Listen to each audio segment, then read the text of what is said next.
No niin, käydäänpäs hei läpi nyt esitäytettyjen tuntiseurantalomakkeiden käyttö. Ne on tuonne teille materiaalipankkiin nyt ladattu ja on siellä teidän käytettävissä. Eli materiaalipankki nyt löytyy vaikkapa tuolta tunnetyö.fi meidän kotisivuilta, eli rullaatte pikkusen alas sitä pääsivulta ja hankkeen materiaalipankki löytyy täältä. Itse tykkään tuosta listanäkymästä, niin sieltä nyt sitten ESR-lomakkeet on se paikka, mistä ne löytyy, ja työajan seurantalomake. Sinne on tehty nyt niin kuin Windowsilla toimivalle Excelille, ja sitten löytyisi Google Sheet, jota pystyy Google Drivelta suoraan käyttämään, niin käydään nyt vaikka läpi tämän Google Sheetin käyttö tuossa, kun se ainakin näpsäkästi toimii tällä Macillä myös. Klikataan siitä, niin päästään tuonne itse sitten lomakkeisiin käsiksi. Mä oon tehnyt teille tuommoisen mallin tuohon nyt valmiiksi, missä pitäisi olla nyt sitten säntillisesti kaikki oikein tuolla kirjattuna, niin siinä on ne malliesimerkki, että miltä se tuntiseurantalomakkeen pitäisi nyt sitten täytettynä kaikkinensa näyttää. Muut on valmiiksi laittanut sinne hankkeet ja hankenumerot, kuukaudet on kuukausittain, täällä näkyy alhaalla nämä tabit, missä menee nämä aina tuonne joulukuulle asti nyt tämän vuoden lomakkeet ja valmiiksi. Ne on kaikki tuohon merkattu jo, ei muuta kuin oma nimi vaan kohilleen, niin sitten olette omassa lomakkeessani käsiksi. Katsotaan tämä malli ensiksi läpi ja sitten katsotaan, kuinka te lähdette omaa kaavakettanne työstämään. Tärkeintä heikkoja tässä on nyt se, että joka riviltä pitää löytyä joku merkintä.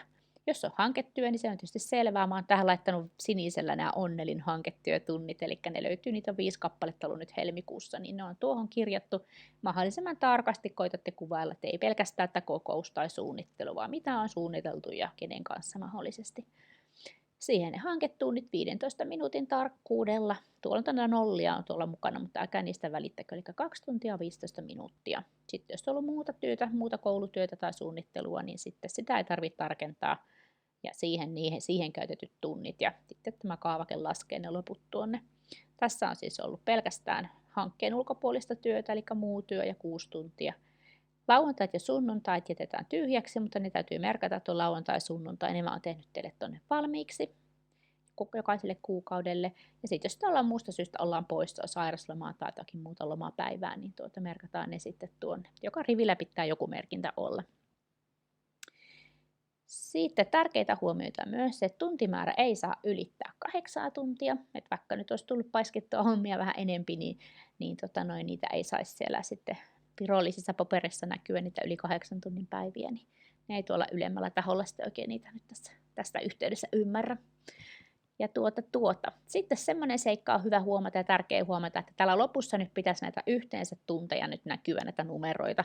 Et jos tänne onnistuu nyt saamaan niin, että on pelkkää risuaitaa täällä, niin se ei meitä paljon lämmitä eikä lähdetä niitä täällä sitten laskeskelemaan. Eli sinne pitäisi saada sinne yhteensä sarakkeeseen nyt sitten niitä numeroita näkyviin.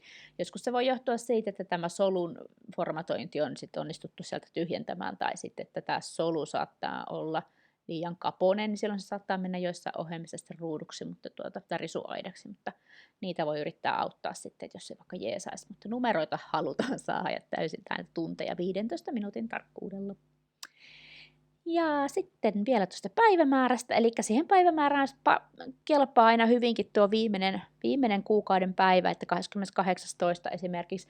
Mutta jos siellä on niin, että viimeinen hanke, tiedätte, että tuo viimeinen hanketyötunti on tullut 23. päivä ollut, tiedätte, että olette sitten on viikonloppu ja olette lomalla, niin sen pystyy nyt tuolloin jo jättämään tuonne esimiehelle allekirjoitettavaksi ja päivätä sen sinne.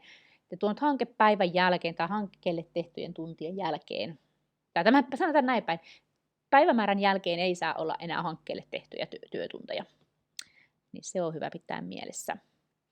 Ja sitten tietysti ne allekirjoitukset sinne nämä on tosi hyvin tullut teiltä kyllä jo pääasiassa. Että pientä viilausta vielä, niin saadaan tämäkin prosessi mahdollisimman sutjakaksi. Siinä oli noin ohjeistukset ja mallit tuohon, mutta katsotaan kuinka te lähdette nyt työstämään nyt sitä teidän omaa lomakettanne nyt sitten helmikuulta. Eli tehdään niin, että otetaan sitä kopio sinne teidän omalle koneelle tai Google Drivelle niin, että mennään tuonne failiin ja make a copy. No eipä pystytäkään, ja tämä johtuu nyt siitä, että mä en ole kirjautunut tänne Googleen sisälle. Te saatatte olla siellä jo automaattisesti tai olette joitakin touhuillut siellä, niin sitten olette jo sisällä, mutta jos ette ole, niin teidän täytyy sinne nyt jos kirjautua sisään. Valitsen nyt vaikka tuolta tuon tilini. niin päästään laittamaan ne nyt sitten sinne talteen.